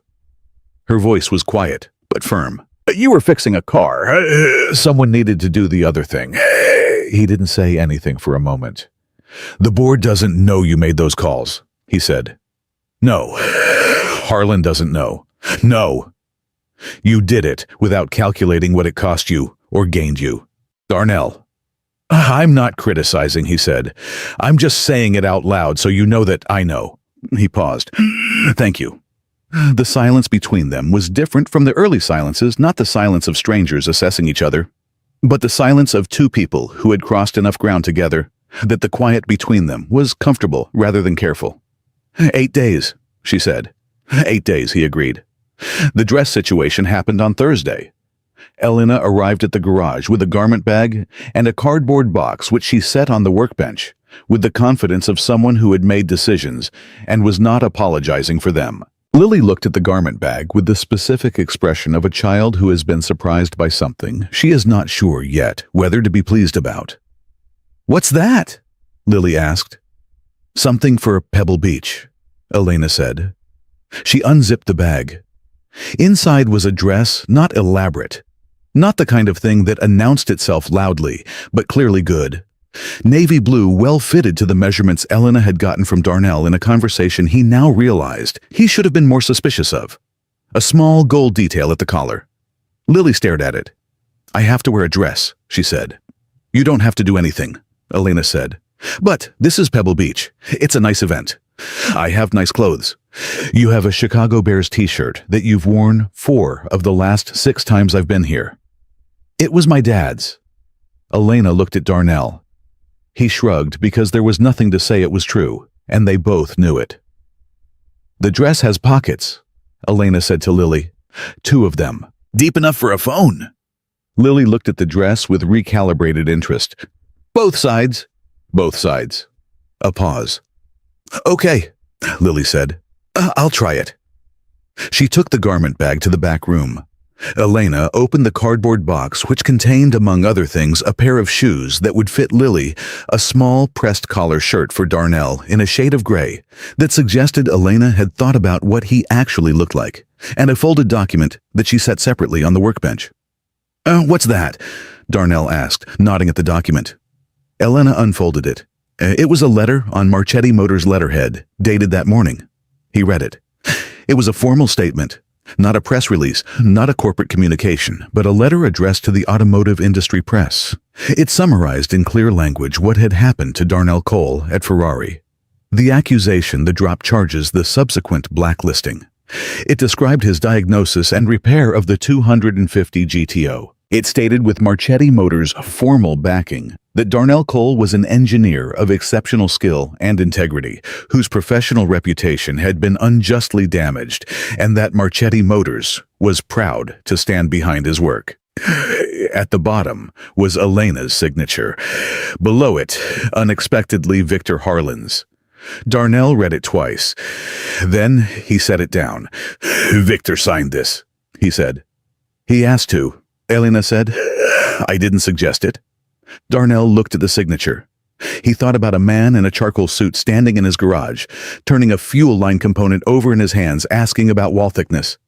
He thought about the question that had been asked not to impress, but to understand. He thought about how a person could be wrong about something, and the wrongness could be sincere rather than malicious, how the two things were different. and how the difference mattered. "Are you planning to send this before or after the show?" he asked. "That's your decision," Elena said. "All of it, whether it goes out when what it says. I drafted it. But it represents you. You have the final word." He picked it up again. "Read it a third time. Add one line," he said, "in the second paragraph, after the sentence about the blacklisting." "What line?" Mr. Cole continued to do exceptional work throughout this period in circumstances that would have ended the careers of lesser engineers. He set the document back down. "Not for me. For Lily. So she has something to show people someday that says her father didn't stop." Alina looked at him for a moment. Then she picked up a pen from the workbench and wrote the line in the margin circled. It drew an arrow to the paragraph. "Done," she said. From the back room came Lily's voice. "How do you zip this?" "I'll show you," Alina called back and walked toward the door. Darnell stood alone at the workbench for a moment with the letter in his hand. He thought about his grandfather. He thought about the garage in Alabama, the old Ford pickups, the lesson about listening. He thought about the 38 years of quiet, dignified work that had never made the news, never earned a citation, never been put in a letter on company letterhead. He thought, and this was the thought that hit him sideways, the one he hadn't seen coming, that his grandfather would not have considered any of this the point. The letter, the acknowledgement, the call from Marinello, the Pebble Beach invitation. His grandfather would have considered the point to be the work itself. The fracture found, the component fabricated, the engine running honest. Everything else was just the world catching up with what had already been true. He folded the letter carefully and put it in his breast pocket. The night before Pebble Beach, Lily couldn't sleep. He found her at midnight sitting on the floor outside the garage door, back against the wall, knees pulled up, looking at nothing in particular. She had her inhaler in one hand, the way she always did when something was working in her head. He sat down beside her. For a while, they didn't say anything. That was fine. Silence between them had never been a problem. "Are you nervous?" she asked eventually. "A little," he said. "About the people." "About the car," he said. "Wanting to make sure it holds, in front of all those people." She was quiet. "You fixed it right," she said. "You always fix things right." "I try to." "That's not the same thing." She looked at him. "You always fix things right. That's what you do." He looked at his daughter in the pale light from the street. She was 9, and she was 8. And she was every age she'd ever been all at once, which was the thing about children that people didn't warn you about, how the earlier versions of them stayed present in the later ones, stacking up behind the eyes, so that when you looked at her at midnight on a hallway floor, you were also looking at the 4-year-old who had sat in the garage asking him why engines made noise, and the 6-year-old who'd had her first bad asthma attack, and afterward told him matter-of-factly that she wasn't scared, she just hadn't expected it to feel like that. "Can I ask you something?" she said. "Sure." "The people who said those things about you, at your old job." She was picking her words with the careful deliberation he recognized as Lily, in serious mode. "Do you hate them?" He thought about it honestly. She deserved that. "No," he said. "Why not?" "Because hating them would mean I'm still letting them own something in me," he said. "And they took enough. I'm not giving them that too." She thought about that for a while. "That's smart," she said. "But it also sounds hard." "It is hard," he agreed. "Most smart things are." She leaned against him. He put his arm around her, feeling the small, bird-like warmth of her, the specific weight of a child who trusts you enough to let herself be held without self-consciousness. "Daddy." "Yeah, I'm proud of you," she said, plainly quietly, the way she said most things that were most true. "Not because of Pebble Beach. Not because of the Ferrari. Just," she paused, "just because of how you are every day. I noticed that." He held her tighter. Not because he was going to cry, which he wasn't, which he was absolutely not going to do, but because some things needed holding more than saying.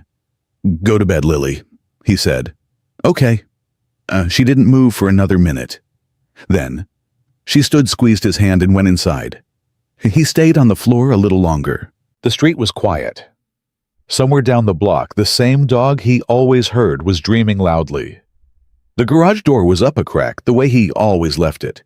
And through the gap, he could see the nose of the Ferrari in the dim interior light, that particular red, even in the dark, holding its color like a conviction. He thought about tomorrow. He thought about walking into Pebble Beach with Lily beside him, and Elena on his other side, and a car he'd fixed, and a letter in his pocket, and a phone call from Marinello still ringing in some room at the back of his mind. He thought about what his grandfather had said once, not about engines for once, but about mornings. Every morning is a chance to be exactly what you are, the old man had said. Some mornings the world lets you. Some mornings it doesn't. The important thing is you show up ready either way. He got up off the floor, checked that the garage was locked, checked the Ferrari one more time, ran a hand along the hood the way you touched something you'd poured yourself into something that had the shape of your effort in every inch of it. Tomorrow, he said to the car, not asking, just naming it. He turned off the light and went to bed. Morning came the way important mornings always did, the same as every other morning, which was either the most ordinary miracle or the most miraculous ordinary thing, depending on how you were feeling about the world when you woke up. Darnell was up at 5, coffee made, hands washed. He put on the gray shirt Elena had brought. It fit the way things fit when someone has paid attention. Lily appeared at 6, dressed the navy dress with the pockets, her hair done carefully in the 2 braids she always wore for things that mattered. She had her inhaler in one pocket and her phone in the other. She looked at her father's shirt. "Good color," she said. "Thank you." Elena picked it. "I know." Oh, she has good taste." Lily accepted the glass of orange juice he handed her. "Are you ready?" He thought about the fractured fuel line. About 4 days of looking where others had spent 3 months not looking. About a component fabricated to 17.8 thousandths of an inch because it didn't have the luxury of time and had to be right the first time. About Lily's breathing in the middle of the night and what he'd promised himself in the dark about what that breathing meant he had to do. "Yeah," he said. "I'm ready." Elena pulled up at 6:30, punctual to the minute, the way she always was in a dark car, wearing something that was not the blazer and controlled surface she'd worn the first time she'd come to this garage. Something softer, something that looked like a person rather than a position. She got out. She looked at Lily and smiled the real smile. "The dress works," she said. "I know," Lily said. "The pockets are perfect," Lily confirmed. Elena looked at Darnell. Something passed between them that wasn't quite a conversation and didn't need to be. "The car's already on its way," she said. "It went last night on the flatbed. Same 2 guys as before." "The one with the sunburn," Darnell said. Elena almost laughed. "He specifically asked if you were going to be there." "What did you tell him?" "I said yes." She looked at him steadily. "That you were going to be there, and that anyone who had a problem with that was welcome to keep it to themselves." He nodded once. "Let's go," he said. He locked the garage. He helped Lily into the back seat. He looked at the building one more time, the worn sign, the cracked concrete, the decade-old equipment visible through the gap in the door, and felt for it something that surprised him. Not nostalgia, not sadness. Something closer to respect. The way you feel about the ground that held you while you rebuilt yourself. The ground didn't get credit, but it held. He got in the car. Lily was already reading something on her phone. The glow of it lighting her face in the early morning dark, her new dress, and her old braids, and her inhaler in her pocket. She looked up. "Did you know," she said, "that Pebble Beach is technically in a place called Pebble Beach, California, which is a community, but not an incorporated city?" "I did not know that," Darnell said. "Also, the Concours d'Elegance started in 1950. That's 76 years. She looked back at her phone. "We should have a lot to talk about on the way." Elena caught Darnell's eye in the rearview mirror. She was smiling. He let himself smile back, and they drove. Pebble Beach, on a clear California morning, was the kind of place that made you understand why people spent their entire lives chasing beautiful things. Darnell didn't say that out loud, He thought it standing at the edge of the show field with the Pacific visible beyond the tree line, and the morning air carrying salt, and something that smelled like cut grass and old money. And he kept it to himself the way he kept most things that moved him, filed away in a private place where it could be felt without being announced.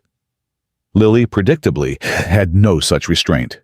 "This is incredible," she said, turning in a slow circle, taking all of it in with the systematic thoroughness she applied to everything that genuinely interested her. Rows of cars that together represented more engineering history than most museums could claim. Judges in blazers, owners in linen, collectors who had spent more on the vehicles they were displaying than most people spent on houses, standing beside them with the particular mix of pride and anxiety that came from loving something publicly. "Yeah," Darnell agreed. "How many of these could you fix?" she asked. "Most of them." She looked at him sidelong. "All of them." "Don't push it." She grinned the grin that was entirely hers, not borrowed from anyone, just pure Lily, and went back to turning in her slow circle. Elena appeared from the direction of the registration tent, moving with purpose, her phone in her hand and something working behind her eyes that Darnell had learned to read as managed urgency. She stopped beside him. "The car's positioned," she said. "Row C, spot 14.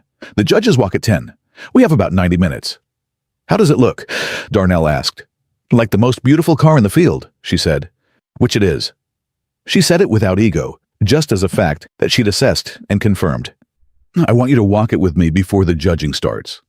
I want the positioning to be right. Positioning. Where you're standing when the judges come through." She looked at him directly. "I want you visible, not performing, just present. You know this car better than anyone on this field today. That should be apparent." He understood what she was saying. Not a stage she'd told him, just the same room. He'd agreed to that. "Okay," he said. "Also," Elena said, and something shifted in her expression, the managed urgency giving way to something more personal. "Roberto Caruso is here. He arrived this morning. He'd like to speak with you, before the judging if you're willing." Darnell was quiet for a moment. "Where is he?" "Waiting near the car." He looked at Lily, who was now crouched beside a 1955 Mercedes 300 SL Gullwing that was parked 2 spots down from their row, peering through the window with an intensity that suggested she was cataloging every interior detail. "Lily," he called. "Stay where I can see you." "I'm not going anywhere," she called back without looking up. "This car has gullwing doors. Did you know gullwing doors were originally for racing so drivers could get in and out faster?" "I did know that." "Of course you did."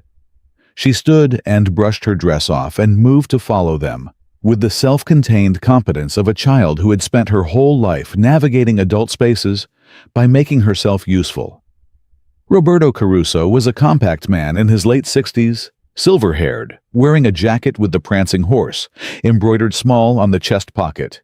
Not loud, just present the way Ferrari people wore the symbol when they'd earned it rather than bought it. He was standing near the GTO with his hands behind his back, looking at it, the way Darnell had looked at it the first day it arrived, with the kind of attention that wasn't about appraisal. He turned when they approached. His eyes went to Darnell first, then to Lily, then back to Darnell. "Mr. Cole," he said. He extended his hand. Darnell shook it. The grip was firm and held a beat longer than a standard handshake, the kind of deliberate extension that meant something. "Mr. Caruso, this is a beautiful car," Caruso said, nodding at the GTO. "You can see the repair?" "No," Darnell said. "That's the point." The corner of Caruso's mouth moved. "Indeed." He looked at Lily. "And you are—" "Lily Cole," she said. She shook his hand without being prompted, which made Caruso's expression shift slightly toward something warmer. "My dad fixed this car." "I know," Caruso said. "I read about how he did it. It was impressive work." "He finds things other people miss," Lily said simply in the tone of someone stating a known fact. "He always has." Caruso looked at Darnell. "She's right." "She usually is," Darnell said. "Caruso, you said on the phone the company is considering a formal acknowledgement. I've thought about what I want from that." "Tell me," Caruso said. "Not a press statement," Not a corporate apology with a lawyer's signature on it. Darnell held the man's gaze. I want the internal documentation corrected. The records that attribute the methodology in dispute. I want my name on the work I did. That's it. No ceremony, no announcement. Just the record being accurate. Caruso nodded slowly. That is within my authority to facilitate. And I want it in writing, not a promise, a document. Also within my authority. Caruso reached inside his jacket and produced an envelope. I anticipated this request. The document is prepared. It requires your signature and mine. He held the envelope out. You may have a lawyer review it if you wish. We can sign at your convenience. Darnell took the envelope. He opened it. Read it carefully, the whole thing, every paragraph, the way you read something that matters, rather than skimming for the parts that affect you directly. Caruso waited without impatience. When Darnell finished, he looked up. Paragraph 4. It says the methodology was developed in collaboration. Change it to developed by Darnell Cole. Not collaboration. He didn't collaborate with me. He took it. Caruso took the document back. He produced a pen and made the change initialing it. He handed it back. Darnell read the paragraph again. Then he signed it. Caruso signed below. He folded the document and handed it to Darnell, who folded it and put it in his pocket with the Marchetti Motors letter that was already there. 2 folded pieces of paper, 5 years of wait. There is one more thing, Caruso said. The Heritage Program in Maranello. We have a vacancy. A senior consulting position, vintage engineering diagnostic work on collection vehicles. It is part-time contract-based remote when possible. He paused. I am authorized to offer it to you.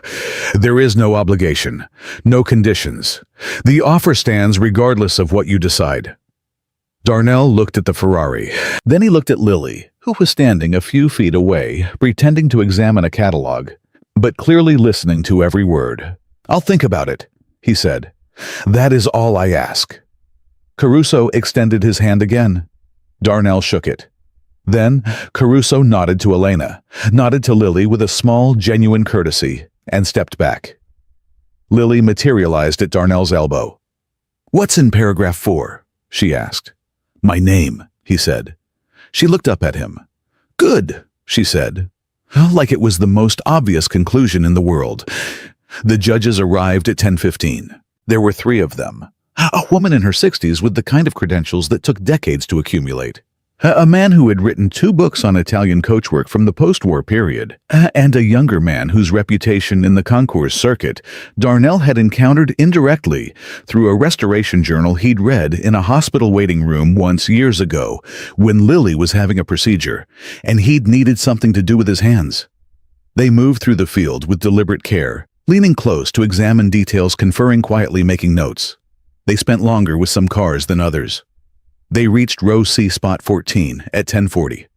Darnell was standing on the right side of the GTO, one hand resting light on the front wing. Not performing, not presenting, just standing there, the way you stood, next to something you'd put yourself into with the ease of familiarity and the quiet pride of work done right. The lead judge! The woman stopped in front of the car and looked at it for a long, silent moment before she looked at anything else. 1962, 250 GTO, she said. Yes, Elena said. She was beside Darnell. Not in front of him, not managing him beside him. Marchetti Motors collection. My father's car, Elena said. Antonio Marchetti. He spent 30 years restoring it. The judge walked slowly around the car. She stopped at the rear, examined the coachwork, moved to the engine bay. She looked at the engine for a long time, the Colombo 512, clean and correct and complete. May I start it? She asked. Please, Elena said. The judge started the Ferrari. The sound filled the immediate space, layered, complex 12 cylinders in their choreography, and something happened to the people nearby. The conversations around them dimmed. A few people stopped and turned. The sound of a 250 GTO running well was its own kind of announcement. The judge listened. Her expression was professional and careful, and then it was something else, the involuntary response of a person who spent their life around machines, and still, after decades, felt the particular quality of a great one running as it should. She let it run for 2 minutes. Then she cut the engine and turned to look at Darnell. "Who did the restoration work?" she asked. "I did," Darnell said. She studied him. Not unkindly, but fully the way people look when they're reassessing something they thought they already understood. "The engine sounds like it hasn't been touched." "It hasn't been touched," he said. "Everything original is original." The repair was in the fuel delivery system, a thermal fracture in the secondary line. Period-correct fabrication for the replacement component. She looked at him for another moment. What was the wall thickness on the original component? 18 thousandths, he said. "I ran the replacement at 17.8. She raised her eyebrows slightly. "Tighter than spec." "The original had 62 years of break-in time," he said. "Mine didn't have that luxury." Something moved in her expression. Respect, clear and specific, the kind that couldn't be performed and didn't need to be announced. "How long did the diagnosis take?" she asked. 4 days. Other engineers had looked at it. 5 of them, 3 months. She was quiet for a moment. "Oh, what did they miss?" "They used modern diagnostic equipment on a mechanical system. The fracture was invisible to electronic diagnostics. It only opened under specific thermal expansion conditions." He paused. "You have to listen to the car. Not read it. Listen to it." The judge looked at Elena. "Do you have documentation on the fabrication, metallurgical spec tolerance records?" "Everything," Elena said. "I'll send it to the committee directly." The judge nodded. She took one more look at the Ferrari, the whole of it front, to rear a long, considering look that seemed to be less about evaluation and more about simply being present with something excellent. "Beautiful car," she said. "Thank you," Elena said. And then, clearly and without apology, "He made it that way." The judge looked at Darnell one more time. "Good work, Mr. Cole," she said. He nodded once. "Thank you." The judges moved on. Elena exhaled slowly beside him. Lily appeared at his other side, having emerged from wherever she'd been standing, and slipped her hand into his without comment. He held it. Victor Harlan arrived at noon. Darnell saw him crossing the field from a distance, the tall, silver-haired figure, in another well-pressed suit, moving through the crowd with the deliberate pace of a man who had decided to be somewhere and was carrying that decision in his posture. He stopped in front of the GTO. He looked at the car for a moment. Then he looked at Darnell. Something had changed in the man's expression since the day he'd stood in the garage turning a fuel line component over in his hands. The appraising quality was still there. Harlan was the kind of person whose assessment of everything around him was always running. But what had gone was the particular coldness that had underlaid it that first day. The coldness that had come from having already decided. "Mr. Cole," he said. "Mr. Harlan." Harlan looked at the car, then back at Darnell. "I signed the letter," he said. "I expect you know that." "I know. I want you to understand why." He said it with the awkwardness of a man who was not accustomed to explaining himself and had decided to do it anyway because the situation required it. "I spent 30 years in corporate governance, making decisions based on risk profiles. People were risk profiles. Companies were risk profiles. The numbers told you what was safe and what wasn't, and you followed the numbers." He paused. "I looked at you and I saw a risk profile. I didn't look further than that." Darnell waited. "The component you fabricated," Harlan said. 17.8 thousandths. I looked up what that means. I had someone explain it to me. A beat. You built a part that exceeded the original specification because you understood exactly what the original had and what your replacement lacked. You compensated for time with precision. He looked at Darnell directly. "That's not a mechanic, Mr. Cole. That's an engineer who's been working in a garage because people like me made sure he had nowhere else to go." The words landed in the air between them and stayed. "I can't undo that," Harlan said. "But I can't stop being part of it." The letter was the start of that. He extended his hand. "I owe you better than I gave you." Darnell looked at the hand. He thought about what it meant to accept an apology from someone who'd caused real damage, not forgiveness, and his absolution, not the erasing of what happened, but the simpler, harder thing of allowing that a person could recognize their error and mean it. He shook Victor Harlan's hand. "Don't waste it," Darnell said. Harlan almost smiled. "I don't intend to." The awards were announced at 3 o'clock. Lily had eaten 2 lunches by this point once, from the official catering once, from a container Elena had quietly produced from somewhere, which suggested Elena had anticipated that Lily would eat the way Lily always ate at events that kept her occupied and interested, which was constantly and without apology. She was sitting on a folding chair that someone had set up near the GTO. Her phone in one pocket, a notepad in the other. She had apparently decided to write things down, which was new-making notes, with the focused energy of a person who had found something worth documenting. Darnell was standing arms crossed, watching the announcements happen without the particular tension he'd expected to feel. The work was done. The car was what it was. The judges had seen what they'd seen. The outcome was in the car's hands now, not his, which was the only outcome he'd ever been able to affect. Elena was nearby talking to Carol Reeves, who had arrived an hour earlier, and who had gone straight to the GTO without greeting anyone first, and stood in front of it for a solid 3 minutes before saying a word. She was in her early 70s, and moved with the deliberate care of someone who'd learned to take the world at a pace she could inhabit fully. She'd put her hand on the hood of the car briefly, the way you touched the shoulder of someone you'd missed. The announcer reached the pre-war and vintage category, then the Italian class, then the Ferrari category, which covered a range of years and models, and had multiple subcategories that Lily had already explained to Darnell, twice in the car on the way there. "Best in class," the announcer said. "1962, Ferrari 250 GTO, Marchetti Motors Collection." The applause was not the polite clipped kind.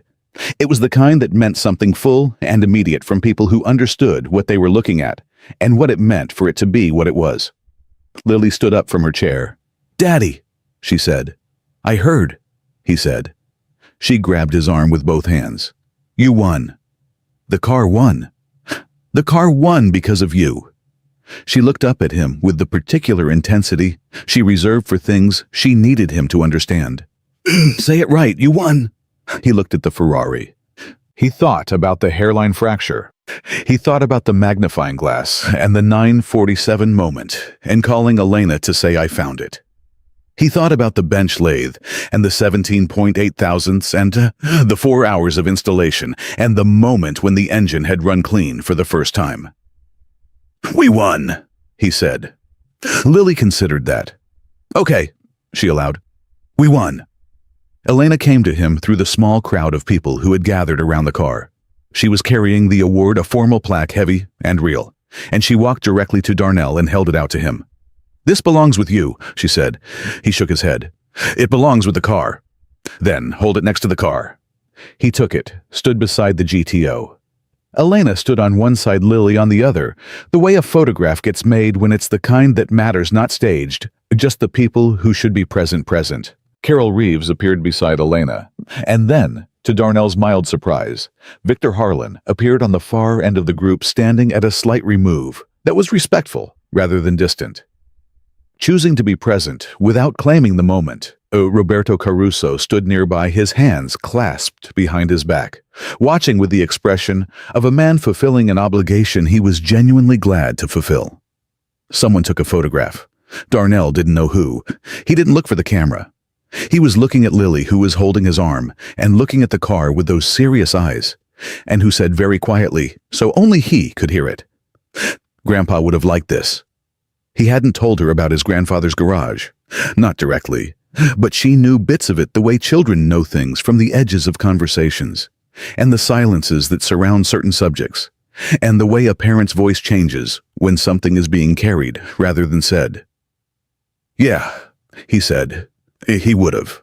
Afterward, when the formal proceedings were over and the field was beginning to empty, and the long California afternoon was sitting gold and warm over everything, Darnell found himself standing alone with the GTO for a few minutes. Elena was handling press. Lily was somewhere with Carol Reeves, who had apparently discovered that Lily had 17 questions about engine displacement and had seemed genuinely delighted by this. He stood beside the car and put his hand on the hood the way you touched something at the end of a long piece of work, not possessively, but with the completion of it. The saying goodbye to the problem. The release of the particular held breath quality that had been running in the background since the day he'd first heard the misfire, and known the way he always knew that the answer was in there waiting to be found. "You take good care of things," said a voice behind him. He turned. The judge, the woman who'd asked about the wall thickness, was standing there with her jacket over her arm, the day's formality loosening at its edges. "I try to," he said. "My husband was a mechanic," she said. "Old school. He could hear a problem before he could see it." She looked at the car. He used to say the best mechanics were the ones who respected what the machine was trying to tell them. That a machine in distress makes a sound if you know how to listen. She looked back at Darnell. "You know how to listen." "My grandfather taught me that," he said. "Smart man." "Best mechanic I ever knew," Darnell said. "Never worked on anything more complicated than a Ford pickup. Never needed to," she smiled. "The principle's the same whether it's a Ford or a Ferrari." He said. "It is." She nodded and walked on. He watched her go. Elena appeared at his shoulder. "Ready to go." "Almost." He looked at the car one more time. "You know what's going to happen to it now." "Back to the collection," Elena said. "Properly displayed.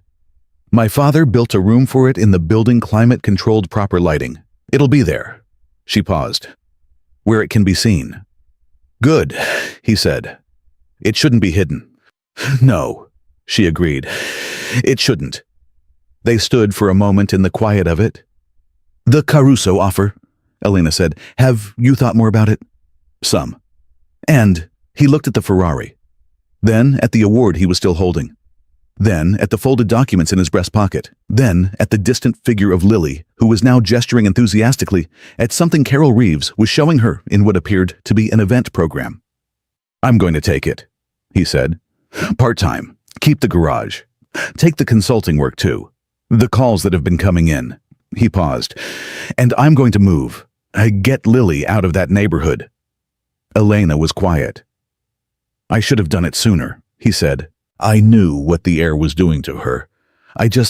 He stopped. "You were doing what you could with what you had," Elena said. "Now I have more," he said. Simply, without drama. Just the clean fact of it. "Yes," she said. "You do."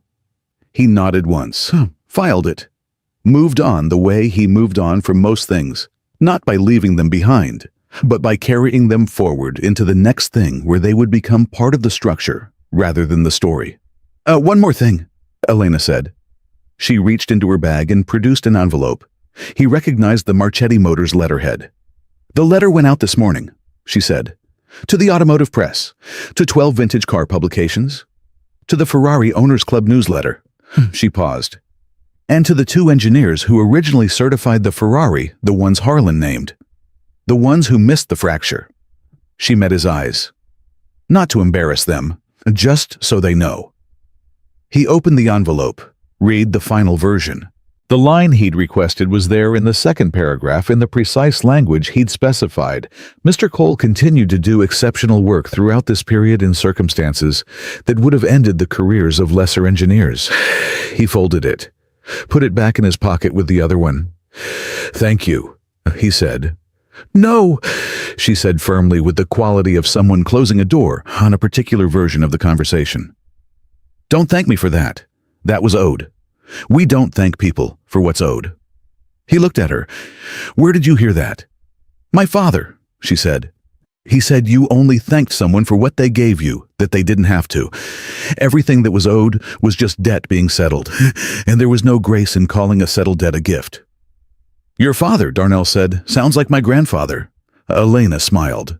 "The real one, the full one, the one that arrived without warning and stayed." "Maybe that's why this worked," she said. Lily fell asleep in the car on the way back. She made it about 40 minutes before the day's accumulated intensity got the better of her head tilting sideways against the window, the notepad still in her hand, the pen loosely held. Darnell watched her in the rearview mirror until he was sure she was fully asleep, And then he watched the road. Elena was in the passenger seat. She'd kicked her shoes off the controlled professional exterior, fully retired for the day, and was looking out at the highway in the comfortable silence of someone who'd spent a great deal of energy and had nothing left to spend on performance. "My father drove that car twice," she said quietly, so as not to wake Lily. "The day he bought it in '87, and once about a year after he finished the restoration. He took it out on a Sunday morning and drove it for exactly 1 hour and then brought it back and put it in the garage and almost never drove it again." She paused. "I asked him once why he wouldn't drive it more. He had this car that he loved, that he'd spent years restoring, and he just didn't drive it." "What did he say?" Darnell asked. "He said some things were better for being taken care of than for being used. That the taking care of it was the relationship. The driving was just the proof that it worked." She was quiet for a moment. "I didn't understand that when he said it. I thought it was just him being Italian about things. And now," she turned and looked at him, "now I think he was talking about more than the car." Darnell drove. The highway stretched out ahead of them in the late afternoon gold, the kind of light that made ordinary things look like they'd been chosen. Behind them, Lily breathed the easy, deep, untroubled breath of a healthy child in the back seat of a car going home. The inhaler was in her pocket. The dress was slightly wrinkled. The notepad was full of her careful handwriting. "I'm going to offer you a retainer," Elena said. "Marchetti Motors. First call on your diagnostic consulting work for vintage vehicles. Fair market rate." She paused. You can say no." "I won't say no," he said. "Good. I have conditions." "Of course you do," she said, and there was warmth in it. "All work remains mine to publish. Any diagnostic finding, any methodology, any technical documentation, my name on it, my right to publish. Done. Lily comes to any event where the car is shown. She doesn't sit in the parking lot." Elena looked at him sidelong. "Was there any version of reality where I would have suggested otherwise? I'm just being clear. She has a standing invitation to every Marchetti Motors event for the rest of her life," Elena said. "That is not a condition. That is a fact." He nodded. They drove in silence for a while, the comfortable kind. The kind that had been built over 6 weeks of a problem being solved, and the people solving it, learning the shape of each other. "Darnell," Elena said. "Yeah. Thank you for answering that first phone call." He thought about 6:47 in the morning. The phone buzzing against the concrete floor. The unknown number. The almost voicemail. The 3 buzzes before he answered. "Thank you for calling," he said. She looked back out the window. He drove. Behind them, Lily dreamed whatever Lily dreamed about, astronauts probably, or the incompleteness of the Rayleigh scattering explanation, or the gull-wing doors of a 1955 Mercedes, or all 3 at once in the particular logic of an 8-year-old sleeping mind. The documents were folded in Darnell's pocket. The award was on the back seat beside Lily's sleeping hand. The Ferrari was on a flatbed somewhere behind them, headed back to a room built specifically for it, where it would be properly displayed and properly lit and no longer hiding a hairline fracture that nobody had bothered to listen for. Somewhere in a garage on the outskirts of Atlanta, 7 names waited in a notebook on a workbench. Somewhere in Maranello, an internal record was being corrected to say what it should always have said. Somewhere in a boardroom, Victor Harlan was sitting with the quiet discomfort of a man who had been wrong in a way that mattered and had decided not to look away from it. Somewhere in a folding chair at an event that was already becoming memory, Carol Reeves was holding a program that had a man's name in it that her old friend would have been proud to see there. And in a car moving through a California evening, a man who had lost everything that could be taken drove toward the things that couldn't be, toward a daughter's breathing in the back seat, toward work that was his, and would stay his, toward a name that now had its full shape back intact and correctly attributed, and no longer subject to what other people needed it to be. He had listened when no one else had. He had found what no one else could find. He had built a thing that was more precise than the original because he understood exactly what he had and what he lacked and what the difference required. Some things it turned out you couldn't take from a man.